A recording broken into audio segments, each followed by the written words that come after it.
ท่านผู้ชมที่เคารพไปเบิงบรรยากาศของบรรดาก้อนกำลังจากภาคส่วนต่างๆและมวลชนจำนวนหลายที่มาร่วมพิธีซ่อมใหญ่ครั้งที่ 3ในงานเดินสวนสนามเพื่อเฉลิมฉลองวันสถาปนาสาธารณรัฐประชาธิปไตยประชาชนลาวครบรอบ 50 ปีอยู่ที่สนามหลวงนครหลวงเวียงจันทร์ตอนเช้าวันที่ 18 พฤศจิกายน 2025 เป็นการซ่อมใหญ่ครั้งที่ 3ถือว่าเป็นซ่อมครั้งสุดท้ายในการเดินสวนสนามเฉลิมฉลองวันสถาปนาสาธารณรัฐประชาธิปไตยประชาชนลาวครบรอบ 50 ปีซึ่งบรรดาก้อนกำลังและมวลชนแม้นได้เดินทางมาร่วมพิธีซ่อมและแต่ละภาคส่วนแม้นได้กักเกี่ยมกำลังเกี่ยมการซ่อมและการแสดงของตนเองเพื่อเฮ็ดให้การซ่อมครั้งนี้ได้รับผลสำเร็จตามระดับคาดหมายและมีความพร้อมในมื้อเฉลิมฉลองวันสถาปนาสาธารณรัฐประชาธิปไตยประชาชนลาวครบรอบ 50 ปีในวันที่ 2 ธันวาคม 2025 ที่จะมาถึงนี้ก็มีความดีใจภาคภูมิใจต่อภาครัฐที่มีนโยบายเฮ็ดเวียกงานตัวนี้ให้มีความสำคัญทางด้านประวัติศาสตร์เนาะที่ว่าตอนรับวันศาสตร์2 ธันวาคม 50 ปีนี้ถือว่าภาคภูมิใจแล้วก็ดีใจที่ว่าได้เข้าร่วมในงานในครั้งนี้เจ้าครั้งนี้ก็ถือว่าเป็นครั้งที่3เนาะเฉพาะซ่อมใหญ่อยู่ในเดือนธันวาคมนี้แต่ว่าพวกเราซ่อมเฉพาะกลุ่มกองของพวกเขาและแม่นก็หลายครั้งผ่านมาแล้วว่ามีความพร้อมกับปัจจุบันนี้ก็ถือว่าได้ 8-90% โดยเฉพาะกลุ่มก้อนกำลังกลุ่มแขนของพวกเขาเจ้าก็ขอเชิญชวนเนาะโดยเฉพาะที่2 ธันวาคมนี้ก็ขอเชิญชวนมวลชนหรือว่าก้อนกำลังต่างๆให้ความพร้อมเนาะแล้วก็เข้าร่วมเฉลิมฉลองใหญ่นั่นแหละเจ้า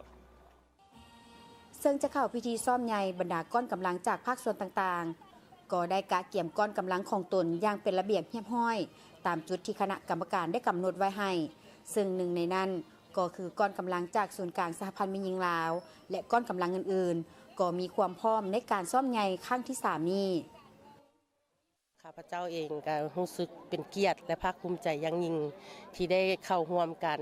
ซ่อมใหญ่เพื่อต้อนรับวันศาสตร์ที่2 ธันวาคมก็คือวัน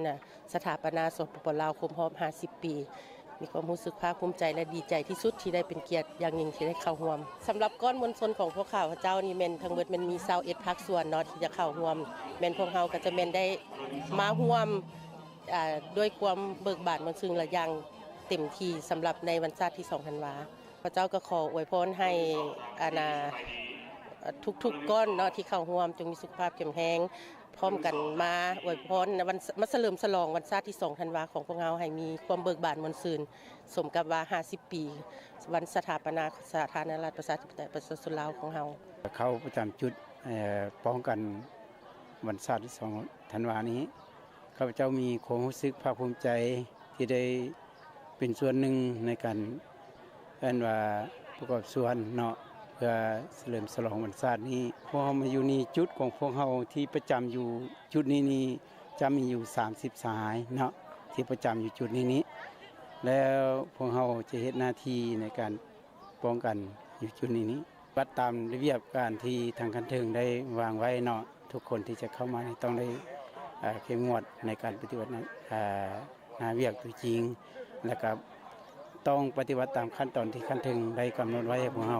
เป็นต้นเป็นบัตรบอเนาะหรือว่าให้รักษาความสงบเนาะ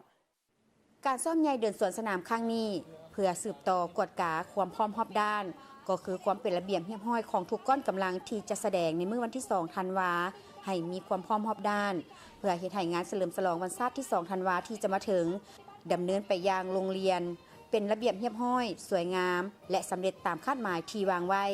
เพื่อเอกอ้างผลงานในการสร้างสรรค์และพัฒนาประเทศชาติตลอดระยะ 50 ปีผ่านมาให้แขกทางภายในและต่างประเทศได้รับรู้อย่างทั่วถึงและสมเกียรติ